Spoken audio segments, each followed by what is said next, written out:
మాత్రమే ఇచ్చారు. ఓకే. కానీ ఇప్పుడు జరుగుతున్న ఈ సీన్ ఇవన్నీ చూస్తూ ఉంటే అంటే ఆంక్షలు అవ్వచ్చు, లేకపోతే జగన్మోహన్ రెడ్డి మీద ఇప్పటికీ కూడా నిన్న కూడా చంద్రబాబు నాయుడు గారు కామెంట్ చేశారు. 5 ఏళ్ల పాటు విధ్వంసం చేశారు, దాన్ని పూడుస్తూ ఉన్నాము అని చెప్పేసి. అంటే ఇప్పటికీ కూడా జగన్మోహన్ రెడ్డి స్మరణ తప్పట్లేదు కూటమి నేతలకి. అండ్ ఆయన రోడ్డు మీదకి వస్తూ ఉంటే ఆంక్షలు పెడుతూ ఉన్నారనేది ప్రధాన ఆరోపణ. అండ్ పొగాకు యార్డుకు కానీ లేకపోతే మామిడి రైతులను కలిసేటప్పుడు కానీ అంటే ముందే మీరు చెప్తున్నట్టుగా ఒక యాక్షన్ తీసుకుని ఉంటే, కేంద్రానికి ఒక లెటర్ రాసి ఉంటే ఖచ్చితంగా జగన్మోహన్ రెడ్డికి అంత అవకాశం దక్కేది కాదు కూటమి ప్రభుత్వాన్ని క్వశ్చన్ చేయడానికి. అంటే తెలుసో తెలియకో వ్యూహాత్మక తప్పుదమో ఏదో ఒకటి కావచ్చు, జగన్మోహన్ రెడ్డికి కూటమి నేతలే హైప్ ఇస్తూ ఉన్నారా అంటే ఏం చెప్తారు? అంటే ఏమవుతుందంటే ఇవి పబ్లిక్ కి కన్సంప్షన్ కి చాలా బాగుంటాయి ఇటువంటి చర్చలన్నీ కూడా. పబ్లిక్ ని వాటిలో బిజీగా పెట్టవచ్చు, సో దట్ పబ్లిక్ డెవలప్మెంట్ వీటి గురించి పెద్దగా ఆలోచించే టైం కూడా వాళ్ళకు ఉండదు. అందువల్ల ఇటువంటి ఇన్ఫర్మేషన్ ఏదైతే ఉంటుందో వాటన్నిటి మీద అటు వాళ్ళు కానీ ఇటు వీళ్ళు కానీ ఇద్దరు కూడా కామెంట్స్ చేసుకుంటూ పోతుంటే ప్రజలు ఈ విధంగా. కానీ మనం బేసిక్ గా చూడాల్సింది ఏంటంటే రాష్ట్రం యొక్క అభివృద్ధి. దీని గురించి ఎక్కడ చర్చలు జరగట్లేదు మనకి. రాష్ట్రంలో ఏం జరుగుతుంది, చర్చలు ఈ విధంగా తీసుకురావాలి. అందుకనే మీ మీడియా ఛానల్స్ ద్వారా నేను ఎప్పుడు చెప్తున్నాను, ప్రతి నెలకో ఒక క్వార్టర్కో అందరినీ పిలిచి, ఒక క్వార్టర్ అంటే ఒక 3 నెలలకు ఒకసారి అందరినీ పిలిచి ఒకే వేదిక మీద ఒక చర్చించాల్సిన అవసరం ఉంది. దానికే మనం అసెంబ్లీ సెషన్స్ ఉంటాయి. అందువల్లే నేను అంటున్నాను, జగన్మోహన్ రెడ్డి గారు వారితో ఉన్న 10 మంది ఎమ్మెల్యేలు కూడా అసెంబ్లీకి వెళ్ళి అందులో డిస్కషన్స్ చేయాలి. పాయింట్ ఆఫ్ ఆర్డర్స్ లేవదీయచ్చు, 0 ఓవర్ లో మాట్లాడవచ్చు, తర్వాత లెజిస్లేటివ్ అసెంబ్లీ క్వశ్చన్స్ అడగొచ్చు మనం. వీటన్నిటి నుంచి ప్రభుత్వం యొక్క విధానాలను గురించి బయటికి తీసుకురావాల్సిన అవకాశం చాలా ఉంది. ఎందుకంటే ఫైనల్ గా ఎవరిని ఎన్నుకోవాలి, ఎవరు వాళ్ళ నాయకులుగా కావాలన్నది ప్రజలు నిర్ణయిస్తారు.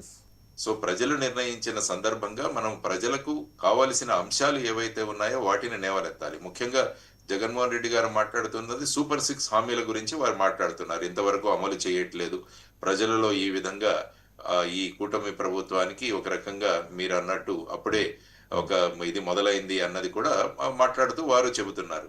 మరి ప్రభుత్వం మేము సూపర్ 6 హామీలను ఎందుకు అమలు చేయలేకపోతున్నామంటే గత 5 సంవత్సరాల్లో జరిగిన ఆర్థికంగా జరిగిన ఈ విధమైన దీని వల్ల మేము కూడా ఇప్పుడు కూడా ఈ అప్పులు తీసుకురావడానికి వెళ్లాల్సి వస్తుంది అన్నది కూడా వాళ్ళు చెబుతున్నారు. మళ్ళా చూస్తే ఈ మంగళవారం మళ్ళా ఒక 5,000 కోట్ల రూపాయలకి మళ్ళా రిజర్వ్ బ్యాంక్ నుంచి అప్పు తీసుకున్నట్టు మనం చూస్తున్నాం. ప్రతి మంగళవారం ఈ విధంగా జరుగుతుంది.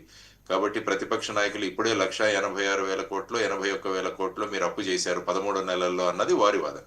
సో వీటన్నిటినీ కూడా చర్చించాల్సిన అవసరం చాలా ఉంది అన్నది మనము గమనించాలి.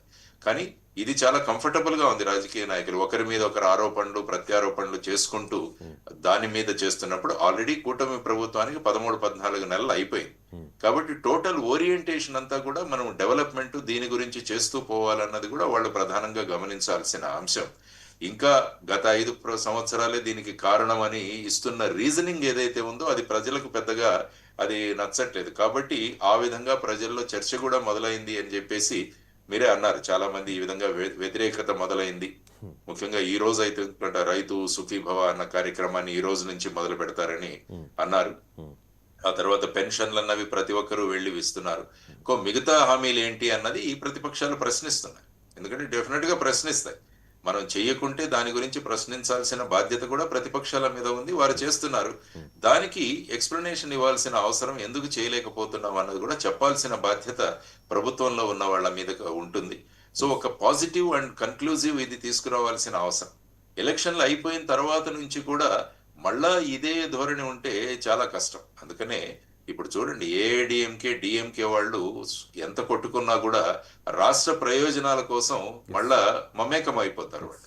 కానీ ఇప్పుడు పార్లమెంటు చర్చలు చూస్తుంటే గత 5 సంవత్సరాలు కానీ ఇప్పుడున్న దాంట్లో కానీ మనం రాష్ట్రంలో ఉన్న ఒక పార్టీ మీద ఇంకో పార్టీ మీద మన ఎంపీలు అక్కడ మాట్లాడుతున్నారు తప్ప అభివృద్ధి చెందిన అభివృద్ధి గురించిన విషయాలకు చర్చలు చాలా తక్కువగా కనిపిస్తాయి నాకు ఎప్పుడు కూడా. అన్ఫార్చునేట్లీ ఇక్కడ రాష్ట్రంలో కొట్లాట ఉంటుందేమో కానీ కేంద్రం విషయానికి వెళ్ళేసరికి భారతీయ జనతా పార్టీకి ప్రతి పార్టీ కూడా ఇక్కడ సపోర్ట్ చేస్తున్న పరిస్థితే, ఇంక్లూడింగ్ వైసీపీ కూడా. అది అంటే కేంద్రం నుంచి. కానీ మన ఎమ్మెల్యేలు సఖ్యతగా ఎంపీలు సఖ్యతగా ఉన్నారన్నది మనం అక్కడ ప్రొజెక్ట్ చేయాలి. ఇప్పుడు రాష్ట్ర అభివృద్ధి సందర్భంగా అందరం కలిసి వెళితే ఎంత చక్కగా ఉంటుందండి. ఫర్ ఎగ్జాంపుల్ ప్రతిపక్ష ఎంపీలు, తర్వాత పాలకపక్షం ఎంపీలు అందరూ కలిసి మా రాష్ట్రానికి ఇది కావాలి అని వెళితే అక్కడ ఏమవుతుందంటే ఆ రాష్ట్రం పట్ల అభిప్రాయం కూడా మారుతుంది. అదే నేను చెప్తున్నాను, మహారాష్ట్ర గాని తమిళనాడులో గాని వారు ఎంత కొట్టుకున్నా కూడా ఫైనల్ గా రాష్ట్రం ఇష్యూ వచ్చేసరికి అందరూ కలిసి వెళతారు కేంద్రం. సో ఆ విధమైన మన హెల్దీ పాలిటిక్స్ అన్నది రావాల్సిన అవసరం కూడా చాలా ఉంది. కాబట్టి ఇప్పటికైనా వీటిని పక్కన పెట్టి రాష్ట్రాభివృద్ధికి అందరూ కలిసి పనిచేస్తామన్న ఒక నినాదంతో వెళితే బాగుంటుంది అన్నది. లేకుంటే ఏమవుతుందంటే ఈ విధంగానే చర్చలు జరుగుతూ ఉంటాయి, ప్రజలు ఈ విధంగా మాట్లాడుకుంటూనే ఉంటారు. మొత్తం ఎలక్షన్ మోడ్ లో ఉండకూడదు, ఎప్పుడు కూడా డెవలప్మెంట్ మోడ్ లో ఉండాలి అన్నది ప్రధానంగా వీళ్ళు గమనించాల్సిన విషయం. రైట్ అండి. ఇక రాజకీయాల్లో విమర్శలు చాలా హుందాగా ఉండాలి, కానీ అన్ఫార్చునేట్లీ మన రాష్ట్రానికి, ఐ మీన్ ఆంధ్రప్రదేశ్ విషయానికి వచ్చేసరికి నాయకులు కాస్త శృతి